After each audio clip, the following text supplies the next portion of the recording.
आज मेरे साथ में है डॉक्टर शिखा, जिन्होंने MBA किया हुआ है ऑर्गेनाइजेशनल बिहेवियर में। उसके अलावा उन्होंने PhD करी हुई है ऑर्गेनाइजेशनल साइकोलॉजी में। She understand the psychology of not just an organisation, but she has been in a successful relationship with a husband since last how many years? 11 years. तो आज हम जो डिस्कशन करने वाले हैं वो है बेसिकली कि क्या हैबिट्स होनी चाहिए एक सक्सेसफुल रिलेशनशिप की। First of all thank you for this opportunity. I am feeling blessed and very grateful.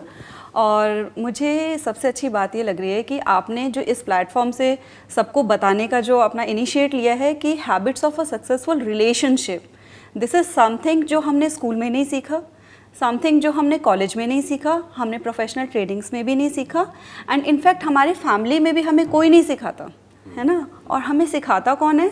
कहाँ से सीखते हैं हम? कहीं से तो सीखते हैं, देन मूवीज से सीखते हैं। Exactly right point. हम सीखते हैं मूवीज से। उससे क्या होता है कि एक ना कुछ अलग कॉन्सेप्ट माइंड में हमारे क्रिएट हो जाता है, अनरियलिस्टिक भाई जो रियल लाइफ है एंड रियल लाइफ में उसमें हम डिफरेंशिएट नहीं कर पाते। तो वो सारी जो हैवी एक्सपेक्टेशंस होती हैं बॉलीवुड मूवीज से सीखी है हमने, या सास बहू वाले सीरियल्स से देख के हमने सीखी है, वो हम अपनी एक्चुअल लाइफ में उसको सबको इम्प्लीमेंट करने की कोशिश करते हैं, जो कि रियल वर्ल्ड में अप्लाई नहीं कर पाती। बिल्कुल ठीक बात है ना। रियल वर्ल्ड में बहुत से चैलेंजेस भी आएंगे। हैप्पीली एवर आफ्टर नहीं होता रिलेशनशिप में, हमेशा बहुत सारे चैलेंजेस आते हैं। एक्चुअल में चैलेंजेस उसके बाद शुरू होते हैं, शादी के बाद होते हैं। ज्यादातर लव स्टोरीज उससे पहले ही खत्म हो जाती हैं। एग्जैक्टली है ना, शादी के बाद शुरू होते हैं। आप जब आप लोग एक प्रॉपर मतलब कमिटमेंट वाले रिलेशनशिप में आ जाते हो, एक साथ रहते हो, एक दूसरे को समझते हो, उसके जो कुछ डार्क साइड्स, ग्रे साइड्स हर किसी की होती हैं, उनको भी देखते हो, उनको भी समझते हो, उनकी वीकनेस देखते हो, उनको भी एक्सेप्ट करते हो, तब एक्चुअल में लाइफ स्टार्ट होती है, तब एक्चुअल रिलेशनशिप स्टार्ट होता है। तो सबसे पहली चीज़ तो यही ज़रूरी है कि आप जब रिलेशनशिप में from the very first day आपको प्रिटेंड नहीं करना होता, आप जो हो वो एक्चुअली हो, है ना। ज़रूरी नहीं है कि सामने वाला बहुत सीरियस पर्सनालिटी है, बहुत आपको लगता है देखने से कि थोड़ा सीरियस मैच्योर है, लेकिन आपका है कि आपको मतलब ऐसे ही लगता है कि हंसी मजाक करो, तो आप वैसे ही रहो। अगर आप चुप चुप रहोगे उसके सामने, प्रिटेंड करोगे कि मैं भी बहुत सीरियस और मैच्योर रहने वाला हूँ, तो उससे क्या होगा कि आपका जो इनर सोल है ना वो हर्ट फील करती है कि आप हो कुछ और, आप बन कुछ और रहे हो, और वो ज्यादा लंबा नहीं जाता फिर। आई थिंक ये पहली हैबिट हो गई ये कि don't pretend to be someone else. Exactly, कि जो आप हो वैसे ही बन करके रहो, बी ऑथेंटिक। कि अगर फिर भी सामने वाला आपको एक्सेप्ट कर रहा है या वो अप्रिशिएट कर रहा है आपके उस डिफरेंस को, तो ठीक है, उसके जैसा बनने की कोशिश मत करो, क्योंकि अगर वो आपने कोशिश करी तो वो ज्यादा टाइम तक आप नहीं कर पाओगे। एक तरह की एक्टिंग हो गई जो स्क्रीन पे थोड़ी देर के लिए तो कोई कर सकता है, बट 24 घंटे नहीं कर सकते। और अगर कोई करेगा तो अननेसेसरी अपने ऊपर स्ट्रेस क्रिएट कर रहा है। बिल्कुल बिल्कुल। तो जैसे आप हो वैसे ही रहो। Couple should complement each other. Complement, I was about to say that. Complement each other. तो जो ये कहते हैं कि we should complete each other, वो सही वर्ड नहीं है। हमें कंप्लीट नहीं करना है दूसरे को। ऐसा नहीं है कि उनको कुछ उनकी लाइफ में कमी है या उनकी पर्सनालिटी में कोई कमी है तो वो चीज़ मैं फिल कर दूंगी जाकर, वो पॉसिबल नहीं है। वो अननेसेसरी आपके ऊपर प्रेशर क्रिएट होगा। मतलब आपकी फिर पर्सनल ग्रोथ वहीं रुक गई। आपने कोई ऐसी पर्सनालिटी ढूंढी, ऐसा लाइफ पार्टनर ढूंढा जिसके अंदर जो आपकी कमियां थी वो सारी उसकी स्ट्रेंथ थी, और आपने उसको ढूंढा और आपने सोचा अब लाइफ सेट है। बट लाइफ कैसे सेट होगी? क्योंकि आपकी तो ग्रोथ नहीं हो रही। लाइफ को कहते हैं कि आप एक जब आप ग्रो करते रहते हो ना, जर्नी है, पर्सनल ग्रोथ एक जर्नी है, तो वैसे ही आपका रिलेशनशिप भी ग्रो करता है, जहाँ पर दोनों अपनी अपनी फील्ड में या अपना अपना जो भी करना चाहते हैं, जो भी उनके एस्पिरेशंस हैं, ड्रीम्स हैं, दोनों एक दूसरे को सपोर्ट करें, बजाय कि एक दूसरे को क्रिटिसाइज करना। ज्यादातर क्या होता है, मैंने जो ऑब्जर्व किया है रिलेशनशिप्स में जो सक्सेसफुल नहीं हो पाती है, उसमें क्या होता है कि हम एक दूसरे की कमियों को ही देखते रहते हैं। अब कमियां बेसिकली देखा जाए तो और कुछ नहीं है, डिफरेंसेस हैं। तो डिफरेंसेस को देखने का एक तरीका हो सकता है कि हम सामने वाले को क्रिटिकली देखें, यानी कि उसको क्रिटिसाइज करें। तुम ऐसे क्यों हो, ऐसे क्यों हो, तुम्हें ये समझ नहीं आता, तुम ऐसे नहीं कर सकते। बट हमें समझना ये है कि बजाय इन डिफरेंसेस को क्रिटिसाइज करने के, we need to have a sense of awe, a sense of wonder, a sense of curiosity कि वो कितनी अलग है मेरे से। तो अगर हम इस तरीके से उसको देखते हैं तो आई थिंक वहां से स्टार्टिंग हो जाती है टू बिकम कॉम्प्लीमेंट्री। एग्जैक्टली। और एक दूसरे को सपोर्ट करने की शुरुआत वहीं से होगी जब हम सामने वाले के जो डिफरेंसेस हैं उसको अप्रिशिएट करें, हाँ। बजाय कि उसको अपने ऐसा बनाने की कोशिश करें। बिल्कुल, अपने ऐसा मतलब कि मैं ऐसा सोचता हूँ तो तुम्हें भी ऐसा ही होना चाहिए। नहीं, ये गड़बड़ हो गई। ये गड़बड़ हो गई। फिर क्या होता है कि सामने वाला जो पर्सन होता है ना, फिर ये ना एक वो कहते हैं जो ईगो होती है ना, वो बहुत जल्दी जाग जाती है। आपने जैसे ही किसी को ये बोला कि मेरी ये चीज बेटर है, वही जैसे हमें कंपेयर भी नहीं करना चाहिए, ना अपने आप से कंपेयर करना चाहिए, ना अपने फैमिली मेंबर से, ना ही किसी और फ्रेंड से, ना अगर एक आप मेल हो तो ना अपनी मदर से। Exactly best most important in India. और बीइंग अ फीमेल आपको अपने फादर से नहीं कंपेयर करना, अपने हस्बैंड को, फ्रॉम अ वुमेन्स पर्सपेक्टिव अपने फादर से नहीं कंपेयर करना, अपने फादर से नहीं करना कि मेरे पापा तो मेरे लिए ऐसे करते थे, मेरे बर्थडे पर तुमने तो ये कर दिया, है ना। और ऐसे हस्बैंड को नहीं करना कि मेरी मम्मी तो खाना ज्यादा अच्छा बनाती है, तुझे तो कुछ नहीं बनाना आता। तो उसमें क्या होगा कि जो आप जिससे प्यार करते हो, जिससे रिलेशनशिप को स्ट्रॉन्ग करना है ना, क्योंकि स्ट्रॉन्ग रिलेशनशिप होगा तो आपकी जो वर्क लाइफ है वो भी अच्छी रहेगी, मेंटल हेल्थ अच्छी रहेगी, आपका घर आने का मन करता है रिलेशनशिप स्ट्रॉन्ग होगा तो। Now this is scientifically proven also. Exactly बहुत सारी ऐसी स्टडीज हुई हैं जहां पर ये निकल करके आया है कि जो हैप्पीनेस है, हाँ। उसका डायरेक्ट रिलेशन ना तो नेम से है, ना फेम से है, ना पैसे से है, उसका डायरेक्ट रिलेशन रिलेशनशिप से। एक बहुत बड़ी स्टडी हुई थी, ऑलमोस्ट आई थिंक 50-60 साल तक। उसमें ये निकल करके आया, 50-60 साल तक उन्होंने लोगों को मॉनिटर किया, ऑब्जर्व किया, तो उन्होंने बस सिंपल सी एक कंक्लूजन निकला कि जिसकी रिलेशनशिप अच्छी थी उसकी लाइफ अच्छी थी, जिसकी बुरी थी उसकी लाइफ बुरी थी। तो या यू वर सेइंग समथिंग, आप ये कह रहे थे कि कंपेयर नहीं करना है अपने आप से भी या किसी और से भी, उनको फुली एक्सेप्ट करो, राइट, फुली एक्सेप्ट करो। उनके अंदर जो आपको अच्छाइयाँ लग रही है, उनको भी जो आपको कमियाँ, जैसे आपने ही आई थिंक एक वीडियो में बोला था कि प्रायोरिटीज डिफाइन करो ना, कि आपको लाइफ में अपने लाइफ पार्टनर में एग्जैक्टली चाहिए क्या, वो सारी चीजें हैं, है ना, कि आपको ये चाहिए था। That was, I think, उस सेशन का नाम था secret of a happy relationship, if I am not wrong. Yes, हम इसमें ये भी कह सकते हैं कि we should be very clear कि हमको अपनी लाइफ में जो मतलब लाइफ पार्टनर चाहिए, जो रिलेशनशिप चाहिए फॉरएवर के लिए, तो उसमें हमें एग्जैक्टली चाहिए क्या। सामने वाला लॉयल होना चाहिए, उसका नेचर आपके साथ मैच करना चाहिए, आपको लगे कि आप कंफर्टेबल हो उसके साथ, तो कुछ एक लिस्ट जो है ना वो हमें जरूर बनानी चाहिए। रिस्पेक्ट करना चाहिए, रिस्पेक्ट हमारी करे। अब जो चीज़ें थी उसके लिए हम ग्रेटफुल नहीं है, जो हमें मेन चाहिए थी, जो हमारी प्रायोरिटीज थी लाइफ में, कि ऐसा हमारा पार्टनर होना चाहिए, उसको हम कर देते हैं साइडलाइन। अब वो लॉयल है, वो आपका ध्यान भी रखता है, सब कुछ करता है, बट आप लड़ रहे हो इसलिए कि मेरी फ्रेंड को कोई और गिफ्ट मिल गया और तुमने मुझे ये गिफ्ट नहीं ला के दिया। जो देखा जाए तो बहुत छोटी सी चीज़ है, बहुत छोटी चीज़ होती हैं। इन छोटी, एक्चुअल में छोटी छोटी चीज़ें ही होती हैं जिसपे कपल्स मोस्टली उनकी रिलेशनशिप जो होते हैं खराब हो रहे होते हैं। राइट। तो आपको ये बहुत क्लियर रखना है अपने माइंड में कि जब वो सारी चीज़ें उसमें हैं, बाकी कॉन्सेप्ट्स क्लियर कर लेने चाहिए अपने माइंड में, कि आपको अपनी समझ को भी उसमें डेवलप करना है कि ये कौन सी चीज़ें ज़्यादा इंपॉर्टेंट है, हमारा रिलेशन ज़्यादा इंपॉर्टेंट है कि ये छोटी छोटी चीज़ों के बेसिस पे जो हम अपना रिलेशन खराब कर लेते हैं। मैंने बहुत सी ऐसी, क्योंकि बीइंग अ फीमेल मैंने बहुत सी ऐसी फीमेल्स देखी हैं, वाइफ्स देखी हैं, जो इसी बात पे बहुत लंबा उनका झगड़ा चल जाता है कि मुझे बढ़िया गिफ्ट्स नहीं मिलते, मुझे सरप्राइज नहीं मिलते। अब किसी का नेचर है, किसी के हस्बैंड ने बहुत बिग वाला सरप्राइज दे दिया, अब जो बाकी उसकी 10 फ्रेंड्स हैं वो सब उसी बात पे लड़ रही हैं। अब आगे पीछे हो सकता है उसका हस्बैंड उसको पूछता भी ना हो, लेकिन वो सरप्राइज हो सकता है सिर्फ दिखाने के लिए हो, सोशल मीडिया पर हो, बिल्कुल, बट पीछे से कहानी हो सकता है कुछ और ही चल रहा है, हो सकता है वो आपसे बात ही ना करते, और वहीं आपका हस्बैंड है वो आपको डेली टाइम देता है और आपकी केयर करता है, लेकिन आप उससे लड़ रहे हो किसी नकली इंसान की वजह से, हाँ, जो आपको एग्जैक्ट पता नहीं है कि उनकी लाइफ में क्या चल रहा है। तो ये वही हो गया कि हमें किसी और को कंपैरिजन अगर हम लेकर आ जाते हैं, और बेसिकली स्पेशली जो सोशल मीडिया से कंपेयर हम करते हैं। तो मैंने लास्ट एक वीडियो बनाया था, उसमें भी मैंने ये बात बताई थी कि मेरी ही खुद की एक फ्रेंड थी। आपने वीडियो बनाया था इन द सेंस आपका भी अपना कोई चैनल है? जी, मेरा चैनल है, डॉक्टर शिखा शर्मा ऋषि नाम से मेरा चैनल है। आपका जो पर्सनल एक्सपीरियंस रहा है, मतलब मैरिज से related, because you have got 2 kids also, and आपकी शादी को 11 साल हो गए? हाँ जी, और 1 साल का, मतलब टोटल रिलेशनशिप 12 साल का हो गया। अच्छा, 12 साल का रिलेशनशिप है। तो आपका पर्सनल एक्सपीरियंस क्या रहा है? क्योंकि ऐसा तो हो ही नहीं सकता कि, क्योंकि एक अनरियलिस्टिक एक्सपेक्टेशन की जहाँ से हमने बात करी थी, जहाँ से सेशन शुरू हुआ था, बॉलीवुड से एक अनरियलिस्टिक एक्सपेक्टेशन माइंड में बन जाती है। हमें ये लगता है कि हाँ हमारी तो बहुत एक जिसे कहते हैं ना, एक ड्रीमी सी, एक फेरी टेल वाली एक स्टोरी होने वाली है। हस्बैंड रोज बैठ के गाना गाएगा, है ना, क्या खूब दिखती हो, बड़ी सुंदर लगती हो, राइट, जो एक्चुअल में ऐसा होता नहीं होता। तो आपका पर्सनल एक्सपीरियंस क्या रहा है कि मतलब अगर कोई हमारी इस वीडियो को देख रहा है, हमारी इस कॉन्वर्सेशन को सुन रहा है, तो आपका उनके लिए क्या सजेशन होगा? हाउ टू बी रियलिस्टिक, यानी उस रियल लाइफ से रियल लाइफ में आप उसको कैसे लेकर के आएंगे? आपने अच्छा मतलब क्वेश्चन मुझसे पूछा है, और एग्जैक्टली बहुत से चैलेंजेस होते हैं। आपको जब दिखता भी है सामने कि कोई बहुत हैप्पीली मैरिड है और इतने टाइम से रिलेशनशिप में है, इसका मतलब ये नहीं है कि वो हमेशा एक दूसरे के साथ हाँ जी करके उन्होंने 11-12 साल निकाल लिए और खुशी हैं, रोज़ नाच रहे हैं, गा रहे हैं, नहीं। बहुत सी सिचुएशंस आएंगी ऐसी, बहुत से ऐसे चैलेंजेस आते हैं, बहुत क्लैशेस होते हैं।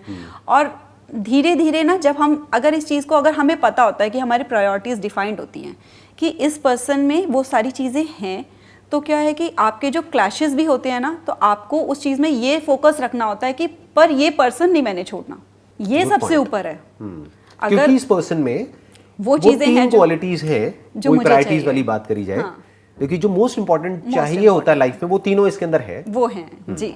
तो और कोई भी बात आ जाए, मतलब नो मैटर व्हाट, आप किसी की बात में आके या किसी भी प्रॉब्लम की वजह से, किसी भी चैलेंज की वजह से, आपको ये पता है कि कितना बड़ा क्लैश हो जाए, लेकिन ये पर्सन नहीं छोड़ना। क्योंकि क्या होता है कि दो जो हस्बैंड वाइफ हैं, उनके बीच में अगर कोई क्लैश होता है ना, तो ये मतलब काफ़ी बहुत बड़ा, एक तरह से मैं कहूँगी कि ये एक मंत्रा समझ लो कि अगर आपके बीच में क्लैश है, सबसे पहली बात है कि आपके रूम के अंदर से बाहर बात नहीं जानी चाहिए।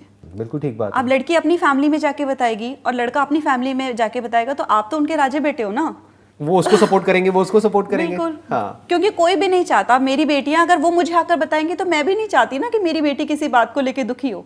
वो अपनी जगह पे सही है। So what you are saying is कि जो भी आपके डिफरेंसेस हैं, वो खुद अपने बीच में ही रखो, खुद सॉल्व करो, बजाय बीच में किसी भी थर्ड पर्सन को इन्वॉल्व करने के। बिल्कुल। क्योंकि उसमें गड़बड़ी होगी। और इनफैक्ट मैंने ये ऑब्जर्व किया है, correct me if I am wrong, आपने भी ये गलती कभी ना कभी करी होगी लाइफ में, कि कोई थर्ड पर्सन बीच में आया तो होता क्या है कि वो बुरा बन जाता है या बुरा बन जाती है, और वो दोनों एक हो जाते हैं, कपल एक हो जाता है बाद में, और खुद को ये लगता और जिंदगी भर के लिए उसके लिए हमारे मन में कहीं ना कहीं डिफरेंसेस आ जाते हैं। राइट, ऐसा ही होता है ना। हाँ, तभी कई लोग ना, कहावत बड़े लोग ये कहते भी है कि हस्बैंड वाइफ के झगड़े के बीच में जो पड़ेगा ना, वो खुद ही बाद में पागल कहलाता है, क्योंकि वो तो एक हो जाते हैं। राइट।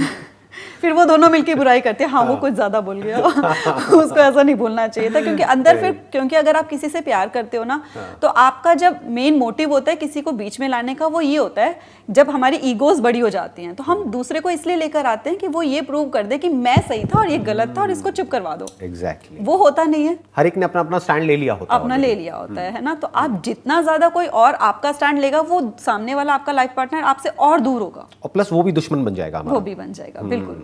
बाद में हो सकता है लाइफ पार्टनर से तो फिर भी हो जाए, एक थर्ड हो जाए, पर्सन भी बन जाएगा। राइट, वो बंदा तो परमानेंट हमारा दुश्मन बन जाएगा, क्योंकि गलती से भी उसके मुंह से कुछ ऐसा निकला तो वो हमको जिंदगी भर याद रह जाएगा। क्योंकि अब आपने तो लाइफ पार्टनर से रिश्ता फिर से बनाना है, तो आप उसको पूरा अच्छे से समझा दोगे, मैं तो इसलिए ले आया था, या वो खुद ही आ गए थे, है ना। तो इसीलिए थर्ड पर्सन को तो नहीं लेके आना। दूसरा, क्योंकि उसके सामने क्या होता है कि आपके लाइफ पार्टनर की रिस्पेक्ट भी डाउन हो जाती है। गुस्से में हो सकता है आपके मुंह से कोई ऐसी बात निकल जाए जो अकेले में इतना आपको हर्ट नहीं करती, लेकिन अब किसी और के सामने निकल गई तो वो 10 गुना ज्यादा हर्ट करेगी। 10 गुना ज्यादा हर्ट। तो आई थिंक ये जो सजेशन आपका है, ये सजेशन बहुत अच्छा है। ये सिर्फ कपल्स के लिए नहीं है, ये उस तीसरे इंसान के लिए भी है जो बीच में पढ़ना चाहता है और उसको लगता है कि मैं पढ़ करके सॉल्व कर सकता हूँ। कोई नहीं सॉल्व कर सकता। आइडियली अगर आपके पास या मेरे पास, हमारे पास कोई भी आए इस तरीके से कि हमारी सॉल्व करो, तो हमको दूर से उसको नमस्ते करना है और बोलना है कि पहले आप खुद कर लो। बिल्कुल। अगर नहीं हो तो कोर्ट नाम की चीज है, वहां पर जाओ और अपने आप अपना प्रॉब्लम सॉल्व करो।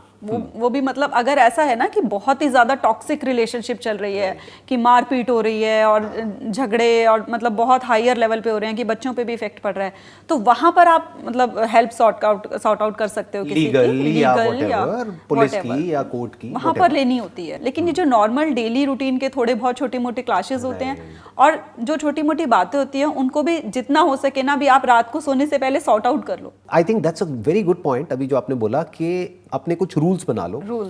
इनफैक्ट ये मुझे इंटरेस्टिंग इसलिए लग रहा है क्योंकि हमारा भी यही रूल है, कि कुछ भी लड़ाई हो, कितनी भी बड़ी लड़ाई हो, उसको उसी दिन खत्म करना है और फिर जाना है सोने के लिए। बिल्कुल। ऐसे नहीं कि भाई लड़ करके नहीं सोना है, नहीं तो वो रात को हमारा सबकॉन्शियस उसको सुबह तक और बड़ा बना देगा, और अगर वो खिंच गई लड़ाई तो वो कहीं तक भी जा सकती है। आपका नेक्स्ट डे खराब जाएगा।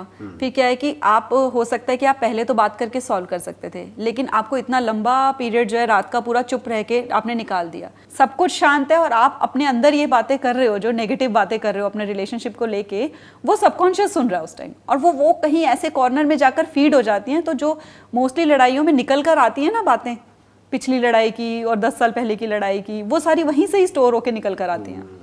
आप खत्म कर दोगे तो आप नेक्स्ट डे भूल जाओगे, अगला दिन भी अच्छा जाएगा। और अगर आपने कई दिनों तक इस लड़ाई को खींच लिया तो फिर एक नई प्रॉब्लम शुरू हो जाती है कि अब इसको फर्क नहीं पड़ रहा नहीं, अब इसको खत्म कौन करेगा। बिल्कुल बिल्कुल कौन पहले बोले, दोनों ही तो फिर तो मनाएगा, विन और लूज की सिचुएशन हो जाती है ना। बिल्कुल विन और लूज कि कौन हारा कौन जीता, वो तो ईगो पे चली जाती है ना बात। एंड आई एम श्योर ये बातें हम कर तो रहे हैं बेस्ड अपॉन आवर एक्सपीरियंस, जो भी आपका मैरिज से रिलेटेड एक्सपीरियंस है या जो भी आपका बैकग्राउंड है, जो आपने साइकोलॉजी में जो भी कुछ आपने पढ़ाई करी है उसके बेस पे, प्लस अपने एक्सपीरियंस के बेस पे आप बातें तो कर रहे हैं। मैं भी बातें तो कर रहा हूँ अपने एक्सपीरियंस के बेस पे, बट आई एम श्योर हमने भी ये गलतियां करी हैं अपनी रिलेशनशिप में। तो अभी तक हमने 2 हैबिट्स कवर कर ली हैं एक सक्सेसफुल रिलेशनशिप की, and this is not just theoretical but practical based upon experience, right. हम कोई मतलब ऐसा नहीं है कि 20-21 साल के हैं और इन सब चीजों के बारे में बात कर रहे हैं कैसे सुन करके या पढ़ करके। We have been through all of that. I am 40 years old and what about you, like how old are you? I'll be 35 this July. I hope मैंने आपको ऑफेंड तो नहीं किया आपकी age no not at all. I just मतलब मुझे बहुत अच्छा लगता है अपनी एज बताकर, and most of the time मैं भूल जाती हूँ, मैं 1 year प्लस करके ही बता देती हूँ लोगों को। मतलब तो मुझे ऐसा कुछ नहीं लगता, because I want to set an example कि आपकी एज, आप एज होने के साथ साथ भी आप यंग रह सकते हो थ्रू योर माइंडसेट, है ना। तो प्लस एज के साथ एक्सपीरियंस भी आता है, एक्सपीरियंस आता है। मतलब कई चीजें ना आपको पता लग जाती हैं, सामने वाला किसी प्रॉब्लम में आपको पता है कि ये कोई प्रॉब्लम ही नहीं है, है ना। तो बहुत life been through all of those phases and things. Actual life क्या है, और तो मतलब लाइफ का जो गोल्डन पीरियड चलता रहता है ना, लाइफ का गोल्डन पीरियड हो जाता है, आप बड़े होते चले जाते हो तो आपको पता लगता है कि पूरी लाइफ जो है वो गोल्डन पीरियड बन रही है, कि लाइफ एक्चुअल में बेटर होती है टाइम के साथ साथ, अगर हम टाइम के साथ साथ अपनी अंडरस्टैंडिंग को बढ़ाएं और मैच्योर होते चले जाएं। बिल्कुल। जैसे कुछ लोग ये सोचते हैं ना कि भाई स्कूल टाइम बेस्ट था, कॉलेज टाइम बेस्ट था, वही गोल्डन पीरियड था। मेरे को नहीं लगता ऐसा, आपको लगता है? मुझे बिल्कुल भी नहीं लगता ऐसा, मैं नहीं जाना चाहती स्कूल टाइम में वापस। उस टाइम अलग टेंशंस थी, मे बी बिकॉज आपकी भी अंडरस्टैंडिंग बढ़ती चली जा रही है लाइफ को लेकर के। बिल्कुल, you are a learner basically, आप सीख रहे हैं। हाँ, लाइफ लॉन्ग लर्नर। तो आप सीख रहे हैं, प्लस आप बता रहे हैं आपका अपना एक यूट्यूब चैनल है तो वहां पर आप सिखा भी रहे हैं। तो कहते हैं ना to teach is to learn twice, कि आप सिखाते सिखाते खुद भी सीखते चले जा रहे हैं। तो अगर कोई सीख रहा होता है लाइफ में या अपनी गलतियों से सीख रहा होता है, लाइफ को और बेटर अंडरस्टैंड कर रहा होता है, तो उसकी लाइफ बेटर होती है, बुरी नहीं होती है। एक्चुअल में उसका गोल्डन पीरियड शुरू होता है 30 के बाद में। जैसे कुछ लोगों को लगता है कि उसके बाद तो लाइफ खत्म हो जाती है, ऐसा कुछ नहीं है। ऐसा कुछ नहीं है, लाइफ बेटर होती है। बच्चों को डराते हैं बस कि बेटा यही जिंदगी है, जी लो, उसके बाद तो ऐसा ही है। वो उनके लिए जो ग्रो नहीं कर रहे हैं या वो मतलब दूसरों को बदल रहे हैं बस, या फिर कहीं पे अटके हुए हैं, बेसिकली स्टैग्नेंट है अपनी थिंकिंग के लेवल पे, अपनी अंडरस्टैंडिंग के लेवल पे, या रिजिड हैं बहुत ज्यादा, अपने अपने पॉइंट ऑफ व्यू को पकड़ के बैठे हुए हैं, या बहुत ज्यादा ईगोइस्टिक हैं। उन लोगों के लिए लाइफ एक्चुअल में बुरी होती है, क्योंकि बचपन में बाय डिफॉल्ट बच्चों के अंदर ईगो नहीं होती है। बट अगर कोई मैच्योरिटी से अपनी ईगो को डिसॉल्व करता चला जा रहा है, बिल्कुल, तो आई होप कि उसकी लाइफ बेटर होती चली जाती है। एंड इसी के साथ में एक और चीज जुड़ी हुई है, फिर उसके बाद हम तीसरी हैबिट पर आते हैं कि क्या सपोर्ट की जगह या एक्सेप्ट करने की जगह हम एक और बेटर वर्ड यूज कर सकते हैं, to be curious. In the sense accept करने में कहीं ना कहीं ऐसा आ रहा है कि सामने वाले के अंदर कुछ नेगेटिव है जिसको हम एक्सेप्ट कर रहे हैं या हमें करना पड़ रहा है। जैसे इंडिया में एक वर्ड बहुत चलता है एडजस्ट करो। मुझे पर्सनली ये वर्ड पसंद नहीं होता। मेरा जो फंडा है वो बड़ा सिंपल है कि rather than accepting the other person, be in an awe, in the sense कि मतलब हमेशा एक सेंस ऑफ फैसिनेशन हमारे अंदर रहना चाहिए। जैसे मैं बहुत बार बैठे बैठे अपनी वाइफ को बस देखता रहता हूँ और हंसता रहता हूँ, तो वो कहती है क्या है, पागल हो क्या? तो मैं कहता हूँ कि हाँ, थोड़ा सा तो पागल हूँ। जेन्युइन एक मेरे दिल से उसके लिए एक एप्रिसिएशन निकल रहा होता है। बहुत अच्छी बात है। This is my take, what's your take on this? मतलब do you agree with this? बिल्कुल बिल्कुल। जैसे सामने वाले को बजाय एक्सेप्ट करने के या उसको क्रिटिसाइज करने के या क्रिटिकली उसको देखने के या क्रिटिकली उसको बोलने के, उसको जेन्युइनली अप्रिशिएट करो अपने पूरे दिल से, उनके डिफरेंसेस को अप्रिशिएट करो, क्योंकि वही लाइफ को अच्छा बना रहा है। इससे लाइफ में एक हैप्पीनेस क्वोशिएंट इंक्रीज रहता है ना। आपने बोला कि मैं खुश होता हूँ देखकर ना कि कैसे कर रही है, और फिर वो भी हंसती है आगे से, ना ऐसे हस्बैंड मेरे, जैसे कई बार मैं कॉन्टिन्यूसली बोलती चली जाती हूँ, तो फिर कई बार मेरे हस्बैंड भी हंसते हैं आगे से कि तूने ना कोई कॉमा भी नहीं लगाया, कोई फुल स्टॉप भी नहीं लगाया, और तू कहाँ से कहाँ कौन सी बात, इधर कोई बात इधर की थी, कोई इधर की शुरू हो गई, तो वो हंसते हैं। तो मुझे भी मतलब ये फील नहीं होता कि हाँ मेरा मजाक उड़ा दिया। तो मतलब मुझे ये लगा कि उनको उनका डिफरेंट है अगर इस चीज़ के लिए कि पर्सपेक्टिव कि कम बोलना चाहिए, तो इस चीज़ को लेके वो मुझे नहीं टोक रहे हैं कि तू कम बोल, वो खुश हो रहे हैं, करने की कोशिश नहीं कर रहे हैं, खुश हो रहे हैं, बल्कि उसको लेकर के वो खुश हो रहे हैं कि मेरे से अलग है। हाँ, तो लड़ाई में भी हंसी आ रही होती है, क्योंकि इतनी छोटी छोटी चीजों पे लड़ने की क्या जरूरत है। हाँ। और अगर कभी लड़ाई होती है या कभी एकदम से गुस्सा आ जाता है किसी एक को दोनों में से, तो दूसरे को हंसी आ जाती है, दूसरे को हंसी आ जाती है। और अगर वो क्रिटिकल हो एक दूसरे को लेकर के, और उस वक्त कोई सामने वाला थोड़ा सा भी कुछ ऊंची आवाज में बोल जाए या थोड़ा गुस्से में बोल जाए, तो सामने वाला हंसने की बजाय उससे लड़ने लग जाता है, और वो भी उसी स्टेट में चला जाता है। इनफैक्ट मैंने एक बड़ा इंटरेस्टिंग कोट पढ़ा था कहीं पर, the hallmark of a good relationship is when only one person gets crazy at a time. Okay, exactly, समझ सकते अगर एक थोड़ा अपना उसका दिमाग खराब हो जाए तो दूसरे का ना हो, ये ना हो कि दोनों का हो जाए, क्योंकि फिर दोनों का हो गया तो धीरे धीरे गुस्सा बढ़ेगा। अगर किसी रिलेशनशिप को, अच्छी से अच्छी रिलेशनशिप को भी खराब करना हो तो वो गुस्सा है, तो उसका अगर एक वर्ड हम चूज करें तो दैट इज एंगर। क्योंकि गुस्से में क्या हो जाता है किसी को पता ही नहीं लगता है, बिल्कुल नहीं पता एक से दूसरा, दूसरे से फिर वो कहीं का कहीं चली जाती है, क्या बोल रहा है उसको समझ नहीं आता, बोल दे क्या क्या कर दे, कुछ नहीं पता लगता है। क्योंकि एक ही चीज होती है ना माइंड में जब गुस्सा आ जाता है कि किसी भी तरीके से सामने वाले से जीतना है, विन लूज, कोई भी हारना नहीं चाहता, कोई भी हारना नहीं चाहता है। And the more a person feels defeated, वो उतना ही ज्यादा रेजिस्ट करेगा, उतना ही ज्यादा डिफेंड करेगा अपने आप को, उतना ही ज्यादा एग्रेशन के साथ सामने वाले पे अटैक करेगा, फिर उसको डिफेंड करना पड़ेगा। प्यार करते हो किसी से तो एक चीज, जब कोई आर्ग्यूमेंट भी हो रहा हो, जैसे कई बार क्लैशेस होते हैं किसी, जैसे छोटी छोटी चीज़ों को लेकर भी हो जाते हैं कि आप कह रहे हो कि कहीं जाना है, आप कह रहे हो उधर पार्टी करनी है हमने बर्थडे की, आप कह रहे हो नहीं वहाँ नहीं जाना, या घूमने का प्रोग्राम बनाना, एक कह रहा है कि माउंटेन्स में जाएंगे, एक कह रहा है नहीं बीच एरिया में जाएंगे, तो उसको एक हेल्दी डिस्कशन की तरह कर लो। This could be the third habit, that is to discuss. ये बेसिकली एक डिस्कशन होना चाहिए, एक कंस्ट्रक्टिव डिस्कशन होना चाहिए, एक म्यूचुअल डिस्कशन होना चाहिए, रादर देन आर्ग्यू करने के। अगर कोई डिफरेंस ऑफ ओपिनियन है भी, जो होगा, क्योंकि दोनों की पर्सनालिटीज अलग अलग हैं, दोनों की प्रेफरेंसेस अलग अलग हैं, डिफरेंसेस होते भी हैं, तो उसको डिस्कस करके सॉर्ट आउट करो, या बीच का कोई रास्ता निकालो, रादर देन आर्ग्यू करने के। क्योंकि जहां आपने आर्ग्यूमेंट शुरू किया वो कब एंगर में कन्वर्ट हो जाएगा और एंगर कब लड़ाई में कन्वर्ट हो जाएगी पता ही नहीं लगेगा। ये सब इतनी तेजी से होता है कि पता ही नहीं लगता है। और हम ये भी कर सकते हैं, I am just thinking right now, कि अगर कभी लड़ाई हो, क्योंकि लड़ाई तो होनी ही है एक रिलेशनशिप में, तो लड़ाई हो तो जिस वक्त गुस्सा आ रहा है आपको, उस वक्त वहां से हट जाओ। वो जो बोलते नहीं है कि गुस्सा आ रहा है तो पानी पी लो, पानी पी लो, तो I think that is right. क्योंकि थोड़ा सा हमारा जो ब्लड प्रेशर है वो नीचे आएगा, वो डाउन आएगा, पल्स रेट नीचे आएगा। इनफैक्ट इसके ऊपर कुछ स्टडीज हुई है कि जैसे जैसे पल्स रेट बढ़ता है ना, मान लो 100 के ऊपर जाता है जब हमको गुस्सा आ रहा होता है, तो उस वक्त इंसान का जो दिमाग है वो काम करना, या जो उसकी क्रिटिकल जो थिंकिंग है, लॉजिकल थिंकिंग है, वो काम करना बंद कर देती है, और उसकी ब्रेन का एक ऐसा पार्ट एक्टिवेट हो जाता है जहां पर उसको सिर्फ अटैक मोड में चला जाता है। मतलब that's more like a fight and flight response, कि बॉडी में कुछ ऐसे केमिकल्स रिलीज होने लग जाते हैं कि अब तो जैसे कि कोई अटैक हो रहा है हमारे ऊपर और हमको अपने आप को डिफेंड करना है या अटैक करना है। वो भूल जाते हैं कि सामने वाला जो है वो उससे हम प्यार भी करते हैं, और वो भूल जाते हैं कि ये कौन है, बस वो दुश्मन नजर आता है कि बस किसी भी तरीके से इसको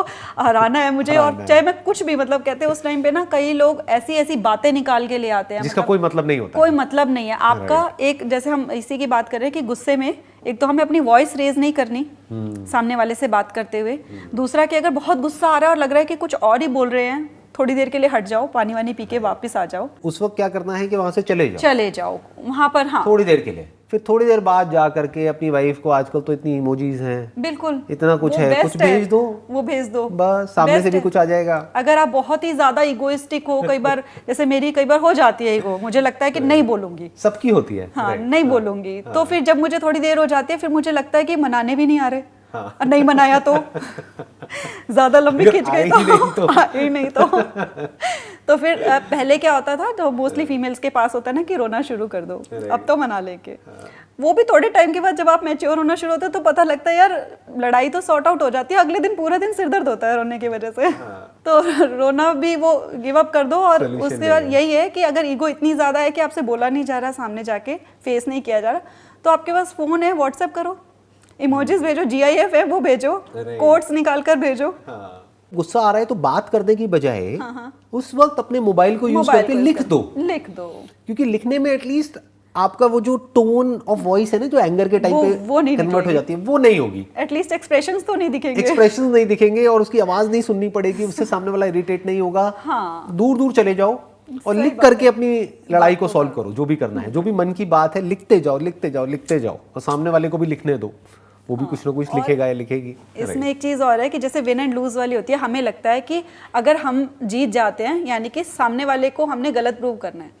तो अगर रिलेशनशिप को स्ट्रॉन्ग करना है ना, तो उसका सबसे बड़ा सीक्रेट है कि अगर आप आर्ग्यूमेंट में हार गए हो ना, आप वो हो जिसने कि एंड करा है आर्ग्यूमेंट को, तो आप जीते हो। जैसे बोलते हैं हार के जीतने वाले को बाजीगर कहते हैं। हार के जीतने वाले को बाजीगर कहते हैं। एक्चुअली इन रिलेशनशिप जो पहले गिव अप कर देगा वो जीता है। और सबसे बड़ी बात यह है कि हम ना इससे नेक्स्ट पॉइंट पे आ सकते हैं कि अपनी मेंटल पीस सबसे इंपॉर्टेंट है। जब आपको लग रहा है कि because of this argument, unnecessary argument, आपकी प्रोफेशनल लाइफ सफर कर रही है, आपकी प्रोडक्टिविटी लो हो रही है, तो बेटर है कि आप उसको सॉर्ट आउट कर दो। बिल्कुल ठीक बात है ना, कि मतलब सामने वाले के फायदे के लिए ना सही, अपने फायदे के लिए, क्योंकि अपने आप से तो हर कोई प्यार करता ही है ना। अपने आप से हर कोई प्यार और करना चाहिए। ये वही बॉलीवुड मूवीज ये सिखाती है कि मैं सबसे ज्यादा दुनिया में तुमसे प्यार करता हूँ, मैं अपने से भी ज्यादा तुमसे प्यार करता हूँ, जो झूठ है। ऐसा एक्चुअल में नहीं होता है। अब अगर इमेजिन करो जिसको भी आप कह रहे हो कि मैं सामने वाले से प्यार करता हूँ, जो भी आपकी प्यार की डेफिनेशन है, एक तो प्यार की डेफिनेशन ही बहुत सारे लोगों की हिली हुई है, तो अगर वो सामने वाला पर्सन आपको प्लेजर दे रहा है तब तो आप कहते हो कि मैं उससे प्यार करता हूँ, बट अगर वो पेन दे रहा है तो भी क्या आप कहोगे कि वो मैं उससे प्यार करता हूँ या करती हूँ? Only in movies, impossible, only in movies. जैसे मूवीज में दिखाते हैं कि उसने उसको व्हाटएवर हाथ उठा दिया है, थप्पड़ मार दिया, तब भी मैं उससे प्यार करती हूँ, व्हाटएवर। ऐसा एक्चुअल में नहीं हो सकता, क्योंकि नफरत हो जाएगी कहीं ना कहीं उस इंसान से ही। वो भी इस केस में जैसे आपने बताया कि हाथ उठा दिया, और एब्यूसिव रिलेशनशिप में भी होती हैं कई फीमेल्स, लेकिन वो नहीं निकल रही होती इस वजह से कह के कि नहीं मैं प्यार करती हूँ। बट मोस्टली क्या होता है कि जो फीमेल्स हैं ना, उनको फाइनेंशियली इंडिपेंडेंट नहीं होना सिखाया। राइट। वो नहीं चाहती कि वो वहां से निकल के अपने पेरेंट्स पे बोझ बन जाए। उसकी वजह से वो एब्यूसिव रिलेशनशिप्स को भी फंस रही है। बेसिकली वो बेसिकली कॉम्प्रोमाइज है क्योंकि जो करना पड़ रहा है बिकॉज ऑफ सिक्योरिटी इश्यूज, और क्योंकि फैमिली ने सिखाया शुरू से कि आपको जो भी सिचुएशन हो आपको एडजस्ट करना पड़ेगा। खुद को भूल जाओ, आपको जो भी है जैसा भी, आपको अपने हस्बैंड का ध्यान रखना है, उसकी फैमिली का ध्यान रखना है, और अगर आप अपने बारे में सोचते हो तो आप सेल्फिश हो। बेसिकली खुद ही खुश नहीं हो अपनी लाइफ को लेकर के, अपने आप से, तो आप किसी और को कैसे खुश रख? इम्पॉसिबल। बिल्कुल ऐसा है, जो खुद गरीब है वो किसी को क्या देगा? बिल्कुल। मतलब बीइंग अ मदर, अगर मेरे पास डॉटर्स हैं, मुझे फैमिली, मेरे मदर इन लॉ हैं, हस्बैंड है, सबको देखना है, लेकिन फिर भी अगर मेरे को पता है कि मुझे अपने लिए अपनी फिटनेस का ध्यान रखना है, मुझे मॉर्निंग में 1 आवर लगाना ही है योगा के लिए, जब मुझे ऐसा लग रहा है कि बहुत ज़्यादा काम हो गया है और मेरा माइंड भारी हो रहा है, तो मैं अपने हस्बैंड को कह रही हूँ कि आप प्लीज़ देखो 15-20 मिनट्स के लिए मुझे मेडिटेट करके आना है अपने मेंटल पीस के लिए, बिकॉज मुझे पता है कि मैं खुश रहूँगी तो मैं बाकियों को भी खुश रखूँगी।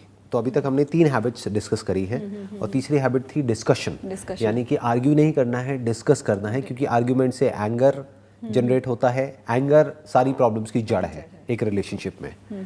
आई थिंक डिस्कशन को भी अगर एक स्टेप और आगे बढ़ाया जाए तो डिस्कशन इस तरीके से करना है कि जहाँ पे हमको पॉजिटिव वर्ड्स यूज करने हैं, ना कि नेगेटिव वर्ड्स के। नेगेटिव वर्ड्स को यूज करने का मतलब हो गया कि मैं इतना परेशान हूँ, तुम्हें समझ नहीं आता है क्या? That could be one way of saying the same thing, expressing yourself in one way। और एक दूसरा तरीका हो सकता है उसी बात को कहने का कि आज मैं थोड़ा सा परेशान हूँ। इट वुड बी गुड कि अगर हम थोड़ी देर तक साथ में बैठ जाएं। बिल्कुल। बेसिकली जो रिलेशन है रेत की तरह है, आप ऐसे रखोगे वो आपके हाथ में रहेगा, सामने वाला पर्सन आपके साथ है, आपका रिश्ता। आप उसको कस के बंद करोगे और कस के बंद करोगे, वो सारी रेत फिसल के निकल जाएगी, आपका रिलेशन कमजोर हो गया। Good point. तो उससे क्या है कि आप रह तो साथ रहे हो, लेकिन आप रहना चाहते नहीं हो, या रहना पड़ रहा है because of society, because of family pressure, because of whatever reasons, उसका फिर कोई फायदा नहीं है उसका। तो फ्री रहो एक दूसरे की, जो करना चाहते हैं उसमें वही कि एक दूसरे को करने दो, फ्रीडम दो करने की। तो इससे सामने वाले को भी लगता है कि मुझ पे ट्रस्ट करते हैं। मतलब बेसिकली ये हो गया कि एक दूसरे का, वही बात आ गई ना जहाँ से हमने सेशन को शुरू किया था, कि एक दूसरे का सपोर्ट सिस्टम बनो, कि मतलब जो सामने वाला अपने लिए हर एक की डेफिनेशन अलग अलग होती है ग्रोथ की। हर एक के लिए खुद को प्यार करने का मतलब अलग अलग होता है, कोई सेट डेफिनेशन नहीं है। सेल्फ लव का मतलब आपके लिए कुछ और हो सकता है, मेरे लिए कुछ और है। तो जो भी आपके लिए उसका मतलब है सेल्फ लव का या सेल्फ ग्रोथ का, उसको सामने वाले को अप्रिशिएट करना है कि let her do whatever she want, as far as कि वो उन टॉप 3 जो हमारे जो वो है, ट्रस्ट हो गया, ये हो गया, रिस्पेक्ट हो गया, उस पे कॉम्प्रोमाइज नहीं हो रहा है। लेट हर डू और let him do whatever he और शी वांट्स। तो ये हो गया इंडिपेंडेंस प्लस इंटरडिपेंडेंस, कि जितना हम सामने वाले को स्पेस देंगे, हाँ जी, उतना ही वो हमारे पास और ज्यादा आएगा या आएंगे। ज्यादा, हाँ। और ऐसे अपने लिए भी खुद भी जितना इंडिपेंडेंट रहोगे, है ना, अपने मतलब छोटे मोटे काम है उनके लिए इंडिपेंडेंट हो, अपने आप से प्यार करते हो। अपने आप से प्यार करने का मतलब क्या? जब वो सेल्फिश भी ना हो और अपने आप से आप प्यार भी करते हो, कि आपको कोई ये भी ना कहे कि देखो सेल्फिश एक नेगेटिव वर्ड है ना, कि आप सेल्फिश तब होते हो कि जब आप दूसरे का बुरा करके अपना अच्छा करते हो। और सेल्फ लव का मतलब क्या है कि आप अपने आप से भी प्यार करते हो। अब जैसे फॉर एग्जांपल कि अगर मोस्टली जो फीमेल्स के पर्सपेक्टिव से मैं बताऊंगी कि फीमेल्स को मोस्टली ये बचपन से ही सिखाया जाता है कि आपको दूसरों की नीड्स को पहले ध्यान में रखना है, अपनी नहीं रखना है। मतलब अगर कोई मदर है, उसको भूख लगी है बहुत ज़ोर की, बच्चे नहीं आ रहे हैं, वो सबको बुला रहे हैं, लेकिन अगर वो बैठ के खाना खा रही है, पहले तो सोसाइटी जज करती है कि मदर खा रही है, देखो सबसे पहले बैठ के। तो इस चीज़ को हमने ये वाली अपना माइंड से निकाल देना है कि इसमें हम सेल्फिश नहीं हो रहे, मैंने सबको खिलाना है, सब लोग लेट कर रहे हैं, मुझे भूख लगी है तो मुझे टाइम से खाना है, मुझे टाइम से मेरी हेल्थ ठीक रहे, ताकि मैं सबका ध्यान रख सकूं, ताकि मैं सबको और अच्छे से बना के खिलाऊं ना, पॉजिटिव वाइब्स के साथ। मेक सेंस, है ना, मैं अपना ध्यान रख रही हूँ। What you are saying is कि सेल्फिश में और सेल्फ लव में एक बहुत बड़ा डिफरेंस है। ज्यादातर लोग सेल्फ लव का मतलब समझ लेते हैं सेल्फ ऑब्सेशन या सेल्फ ग्लोरिफिकेशन, कि अपने आप को ग्लोरीफाई कर रहे हैं, अपने बारे में ही सोच रहे हैं। What you are saying is कि सेल्फ लव का मतलब सिंपल वे में ये है कि अपनी केयर करो, हाँ जी, ताकि आप औरों की केयर कर सको। औरों की इन द सेंस अपनी फैमिली की, अपने फ्रेंड्स की, या अगर और बड़े लेवल पे देखा जाए तो सोसाइटी की। कि फॉर एग्जांपल अगर आपको सोसाइटी के लिए भी कुछ अच्छा करना है, तो अगर आप खुद अच्छा कर अपनी लाइफ में कुछ अच्छा कर रहे होगे अपने लिए, तभी आप प्लस अपनी फैमिली के साथ में अच्छे होगे, तभी तो आप सोसाइटी में कुछ अच्छा कर सकते हैं। अगर आपके घर में तो आपकी प्रॉब्लम चल रही है और आप दुनिया का भला करने निकल गए हो, that does not make sense. आप कैसे कर लोगे? वो तो प्रिटेंड करने वाली बात हो गई ना, क्योंकि आप अंदर से खुश नहीं हो, तो आप किसी को खुशी कैसे दे सकते हैं? नहीं दे सकते, पॉसिबल ही नहीं है। बिल्कुल नहीं। तो वही जैसे आपने अभी बोला ना कि अपने बारे में ही सोच रहे हैं, सेल्फिश लोगों को ये लगता है कि अपने बारे में सोच रहे हैं, तो अपने बारे में ही सोच रहे हैं या अपने बारे में भी सोच रहे हैं, राइट, डिफरेंस है। इसका मतलब ये नहीं है सेल्फ लव का कि आप अपने बारे में ही सोचो कि कोई खाए चाहे नहीं खाए, मुझे तो खाना खाना है, बाकी दुनिया गई भाड़ में नहीं। आपको अपने बारे में भी सोचना है कि कोई नहीं आ रहा है खाना खाने, आज घर पे कोई नहीं है, मैं अकेली हूँ, तो मोस्टली क्या कहेंगे, छोड़ो हम ना चाय बिस्किट खा लेंगे, रस खा लेंगे, क्या बनाना अपने लिए। नहीं, अपनी डिश सोचो कि अच्छा आज कोई नहीं आ रहा है, आज मैं अपने पसंद की डिश बनाती हूँ। दैट इज सेल्फ लव, है ना। Excellent point. हाँ, अपने लिए टाइम निकालो, अपनी हॉबीज को जिंदा रखो, follow your passion, follow your dreams. ये नहीं कि आपकी शादी हो गई, आप रिलेशनशिप में चले गए तो आपकी अपनी आइडेंटिटी पूरी तरह से खत्म हो गई। बिल्कुल, अपनी आइडेंटिटी पे ध्यान रखो। ऐसे जो मेल्स हैं, हस्बैंड्स हैं, वो भी ध्यान रखें इस चीज़ को लेके, क्योंकि फीमेल्स जो होती हैं वो फिर भी थोड़ी बहुत हॉबीज उनकी साइड बाय साइड चलती रहती हैं, है ना। थोड़ा क्रिएटिविटी, जो क्रिएटिविटी होती है ना, सेल्फ लव हम बहुत अच्छे से प्रैक्टिस कर पाते हैं जब हम क्रिएटिव होते हैं, क्योंकि हम पूरा फोकस कर रहे होते हैं अपने ऊपर, उस टाइम अपने क्रिएटिव जोन में होते हैं। तो मेल्स को भी ऐसे ही, हस्बैंड्स को भी कोशिश करनी चाहिए कि भी वो भी अपनी क्रिएटिविटी किसी चीज़ में लेके आए, अपने पैशन को फॉलो करें, या और कुछ नहीं तो कोई स्पोर्ट्स में इंडल्ज हो जाए। डेली सुबह और कुछ नहीं तो उठ करके 1 घंटा बैडमिंटन ही खेल लें, या जिम चले जाएं, या कुछ भी जो भी उनको अच्छा लगता है वो करें। वो चीज़ जो मुझे पसंद है, जिससे मुझे खुशी मिलती है, वो करनी है, ताकि मेरा हैप्पीनेस कोशेंट इंक्रीज हो, ताकि वो पॉजिटिव वाइब्रेशंस जो मेरी हो वो पूरी फैमिली को मिले, घर का एटमॉस्फेयर अच्छा लगे, घर का एटमॉस्फेयर अच्छा हो, बच्चे जो हैं वो भी खुश रहें, जो पार्टनर है तो वो ऑब्वियसली खुश रहेगा अगर वो हंसती हुई सूरत देखेगा, है ना। ठीक बात है। वो रोज ही उसको ऐसी सड़ी हुई शक्ल दिख रही है कि गुस्से में या चिड़े, आओ तुम घर, मैं तुम्हें बताती हूँ। या फिर हस्बैंड है, वो घर आते ही अपना बैग उधर फेंक रहा है, और मतलब ये फिर भी रियलिटी में, क्योंकि आपको ऑफिस भी आप जाओगे, आपको बहुत सारी टेंशन्स मिलेंगी, आप घर आओगे तो आप सोचो कि क्या करूँगी जिससे मेरा खुद का हैप्पीनेस कोशेंट अपने आप से इंक्रीज हो, नॉट ये कि तुम मेरी सेवा नहीं करती, तुम ध्यान नहीं रख रही हो मेरा, तो इस वजह से मैं खुश नहीं हूँ। और आजकल तो क्या है ना कि हस्बैंड वाइफ दोनों ही वर्किंग है इन majority of the cases, at least बड़ी सिटीज में तो ये नॉर्म है कि दोनों ही वर्किंग है, दोनों अपनी अपनी जगह से आ रहे हैं काम करके, अपना अपना स्ट्रेस लेकर के आ रहे हैं, अपनी अपनी टेंशंस लेकर के आ रहे हैं। तो अब अगर वो आ रहे हैं उस जोन में और अब अगर वो अपनी केयर नहीं कर रहे हैं मेंटली और फिजिकली, तो that relationship is bound to collapse, क्योंकि दोनों का स्ट्रेस एक दूसरे का स्ट्रेस बढ़ाने का काम करेंगे। घर पे आएंगे दोनों बोलेंगे कि तुम्हें पता नहीं है मेरे साथ में क्या हुआ है, वो कहेगा तुम्हें नहीं पता मेरे साथ में क्या हुआ है। हाँ, और दोनों अपनी जगह पे सही भी हैं, दोनों अपनी जगह पे बिल्कुल ठीक है। हाँ, लेकिन तो ये नहीं एक्चुअल में करना क्या है कि वहां पर बजाय सामने वाले को अपना पॉइंट ऑफ व्यू समझाने के पहले खुद की केयर करनी है, खुद के लिए टाइम निकालना है, खुद की मेंटल और फिजिकल हेल्थ को ठीक करना है, ताकि अगर सामने वाला बीमार भी हो मेंटली फिजिकली उस वक्त उसको सपोर्ट कर सकें। अभी खुद से एक बार क्वेश्चन पूछे हम बैठ कर ना, कि हम एक्सपेक्ट तो करते हैं कि सामने वाला हमें खुश रखे, पहले अपने आप से पूछो कि मैं अपने आप को खुश रखने के लिए क्या करता हूँ, है ना। देखो क्या करते हो, फिर कुछ आंसर मिल रहा है कि नहीं मिल रहा है, क्योंकि रिस्पॉन्सिबिलिटी सबसे पहले वही, हमारे को जो ये बॉडी मिली है तो सबसे पहले हमारी रिस्पॉन्सिबिलिटी इसकी तरफ है। अपने आप को अपना नाम लेके बोलो कि मैं शिखा हूँ, मैं शिखा को खुश रखने के लिए क्या करती हूँ। क्या हम ये भी कह सकते हैं कि जरूरी नहीं है कि आप खुशी को फॉलो करो, क्योंकि मैंने ऑब्जर्व ये किया है कि जो लोग खुशी को फॉलो करते हैं वो कहीं ना कहीं जा करके फंस जाते हैं। अच्छा, क्योंकि एक्चुअल में हमको अगर फॉलो करना ही है तो शुरू में हमको पेन को फॉलो करना होगा, क्योंकि अगर आपको अपनी फिटनेस को मेंटेन करना है तो आपको मजा तो नहीं आएगा ना एक्सरसाइज करके, या जिम जा करके मजा तो आएगा नहीं। जो भी कुछ करोगे दोज आर लाइक सैक्रिफाइसेस। तो अब बेसिकली सेल्फ लव का मतलब ये हो सकता है कि आप खुद के लिए, जैसे आप औरों के लिए, अपने बच्चों के लिए दर्द भी सहने को तैयार हो।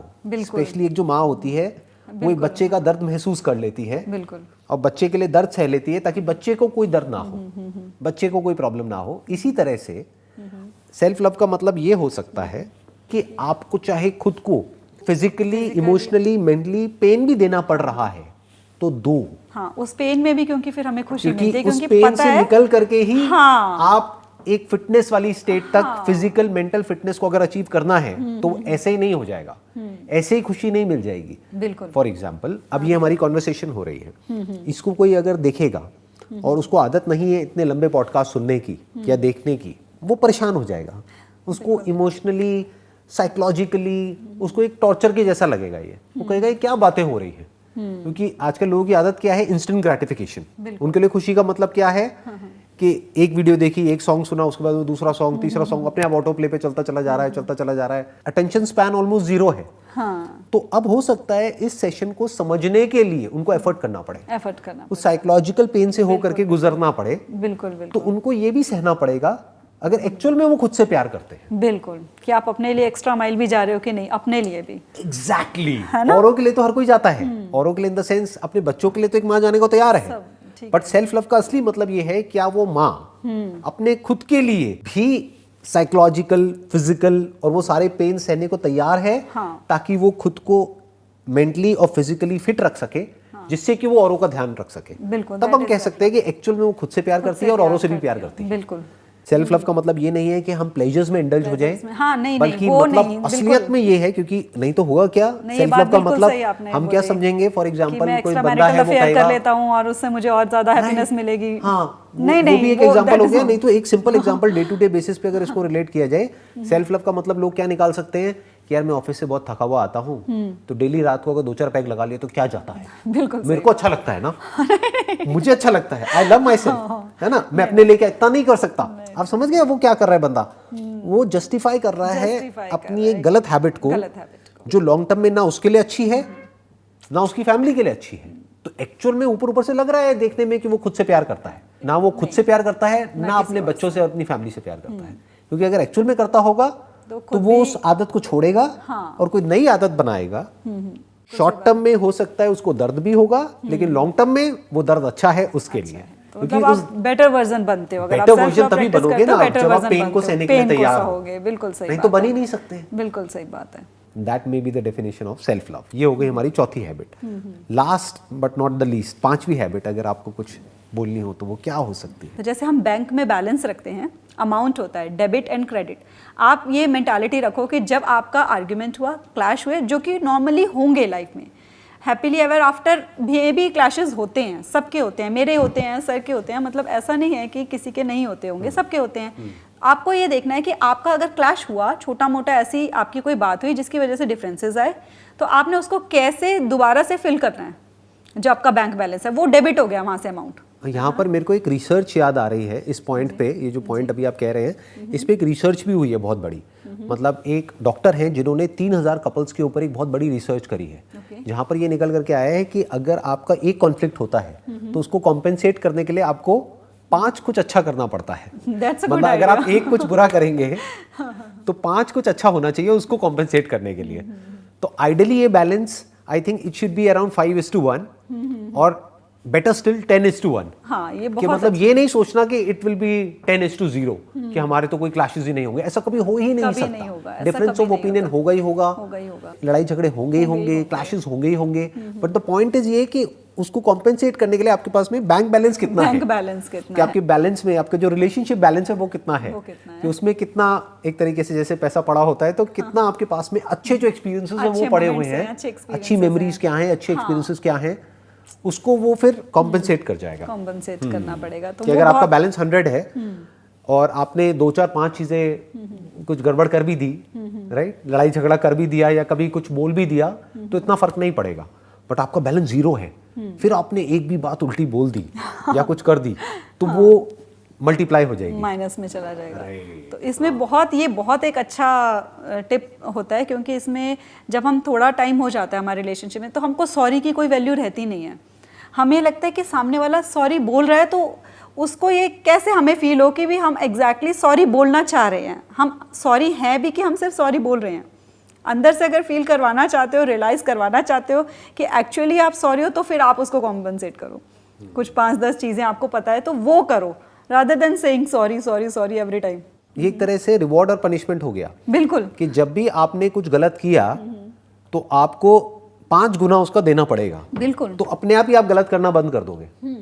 क्योंकि हमें रिलेशनशिप में लोग ये समझते हैं, इस गलत फहमी में जीते हैं कि सामने वाले को संभालना है, जबकि एक्चुअल में हमें खुद को संभालना है ना। बिल्कुल। तो खुद को हम कैसे संभालेंगे? Through reward and punishment. बिल्कुल, यही एक मैकेनिज्म है जिसके थ्रू हम संभाल सकते हैं। तो हमें ये क्लियर होना चाहिए कि अगर मैंने कुछ गड़बड़ करी इस रिलेशनशिप में तो मुझे उसका 5 गुना वो भरना पड़ेगा। क्या बोलते हैं, हरजाना या जो भी होता है लगान या वो भरना पड़ेगा, यानी कि मुझे उसको कॉम्पेंसेट करने के लिए 5 गुना कुछ अच्छा करना पड़ेगा। That could be anything. For example, हाँ, जैसे मेरे हस्बैंड को मूवीज देखनी नहीं पसंद बाहर जाके, अगर मुझे पता होता है कि कुछ ऐसी बात हुई है तो मैं सॉरी नहीं बुलवाती। पहले मुझे लगता था सॉरी बोल दो, वो ईगो बूस्ट होती है बस सॉरी से। तो मैं कहती हूँ अब मूवी देखने चलना पड़ेगा। अब वो कुछ भी लड़ने से पहले 4 बार सोचेंगे क्योंकि मुझे मूवी देखनी पड़ेगी 3 घंटे जाके। कि मतलब जैसे बैंक बैलेंस होता है वैसे एक रिलेशनशिप का बैलेंस हो गया। ये हमारी एक हैबिट है जिसको हम अपने अंदर इनकॉर्पोरेट कर सकते हैं एक रिलेशनशिप में। बिल्कुल। और प्लस इससे एक और बेनिफिट होगा बहुत बड़ा कि जब भी कुछ बुरा होगा तो वो बुरा एक्चुअल में बुरा नहीं है, क्योंकि उसको बुरे को अच्छे में कन्वर्ट करने के लिए अगर 5:1 की इक्वेशन हम समझ रहे हैं तो हम एफर्ट करेंगे, एक्स्ट्रा माइल जाएंगे कुछ वापस से रिवाइव करने के लिए उस रिलेशनशिप को। नहीं तो वो रिलेशनशिप धीरे धीरे डेड होने लग जाती है, बोरिंग हो जाती है। उसको इंटरेस्टिंग बनाने के लिए जब भी लड़ाई हुई हमने कुछ अच्छा किया तो वो एक तरह से आपके बैंक अकाउंट में कुछ ऐड हो रहा है। वो फ्रेशनेस भी मेंटेन रहती है, वो फ्रेशनेस भी मेंटेन रहती है। जब हम इस तरह का टेक्स्ट भेजते हैं, प्लस जब आप कोई रायता फैलाओगे या जब कुछ गड़बड़ करोगे रिलेशनशिप में, उस वक्त ये बैंक बैलेंस आपके बहुत काम आएगा, ये रिलेशनशिप बैलेंस काम आएगा। बिल्कुल सही बात है, क्योंकि आपके पास जब क्लैशेस भी कभी होंगे तो आपके पास जो वो पॉजिटिव मेमोरीज, पॉजिटिव एक्सपीरियंसेस है ना, वो फिर उस पर हावी हो जाते हैं। आप सोचो, कितना ही कोशिश कर लो नेगेटिव सोचने की सामने वाले पर्सन के बारे में, जैसे ओवर थिंकिंग करता है हमारा माइंड जब क्लैश होता है, आप कितनी भी कोशिश करोगे ना, अगर आपका बैंक बैलेंस जो है वो अच्छे से भरा हुआ है ना, तो वो उसके ऊपर हावी हो जाता है। वो कहते हैं, आप मन में सोचोगे नहीं ये ऐसे करता है, वो कहेगा कहाँ नहीं करता, बैंक बैलेंस देखो, हाँ कितना कुछ है बैंक बैलेंस में, कहाँ करता है, ये तो छोटी सी बात है। तो ये बिल्कुल ऐसा हो गया कि कोई आदमी कह रहा है कि मैं तो गरीब हूँ और उसके बैंक बैलेंस में करोड़ों रुपए पड़े हुए हैं। बिल्कुल है ना, कि किसी छोटी सी बात पे आप कह रहे हो कि जैसे अगर वैलेंटाइंस डे है, रोज नहीं लेके आया, भूल गया सामने वाला, आप कह रहे हो कि ये तो मुझसे प्यार ही नहीं करता। तो वो बैंक बैलेंस उसी टाइम आपके सिर पे आकर कहेगा कहा नहीं करता, ये देखो मेमोरीज होंगी, तो कर रहा है, कितना कुछ तो कर रहा है। हाँ। तो आपको अपने आप ही वो जो माइंड में कॉन्फ्लिक्ट हुआ होगा वो अपने आप ही शांत हो जाते हैं धीरे धीरे। और अगर इसका अपोजिट है तो वो बहुत ही एक बड़ा डिजास्टर हो सकता है एक रिलेशनशिप के लिए। यानी कि पॉजिटिव एक्सपीरियंसेस तो कुछ है नहीं, नेगेटिव ही नेगेटिव है, तो वो रिलेशनशिप आज नहीं तो कल कोलैप्स कर जाएगी। तो उसमें बेटर है कि आप किसी की एडवाइस लो, किसी प्रोफेशनल की एडवाइस लेके, और उसको अगर आप वर्क कर सकते हो काउंसलर से डिस्कस करके, अगर आप दोनों ही चाहते हो कि इस रिलेशनशिप पे वर्क किया जाए। अगर एक चाहता ही नहीं है उस रिलेशनशिप पे वर्क करना, और एक वही कहते हैं ना, एक पहिए से गाड़ी नहीं चलती, दोनों से चलती है।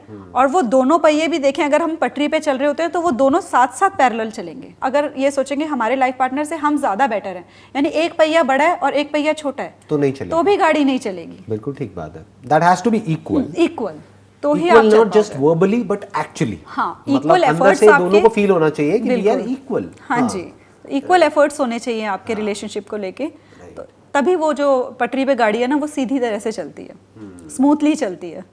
On this note, let's end this podcast here, and it was a pleasure talking to you. Same here. मुझे बहुत कुछ सीखने को मिला आपसे। मुझे भी आपके साथ बात करके बहुत अच्छा लगा, क्योंकि एक पॉजिटिव वाइब्रेशंस थी, यहाँ का एटमॉस्फेयर बहुत पॉजिटिव है, पॉजिटिव वाइब्रेशंस मुझे मिली हैं, और ये वाइब्रेशंस और भी स्प्रेड होंगी मैं जहाँ जाऊँगी। तो बहुत अच्छा लगता है एक ऐसी पर्सनालिटी के सामने बैठकर जहाँ से आपको पॉजिटिव वाइब्स मिल रही हूँ। Thank you so much.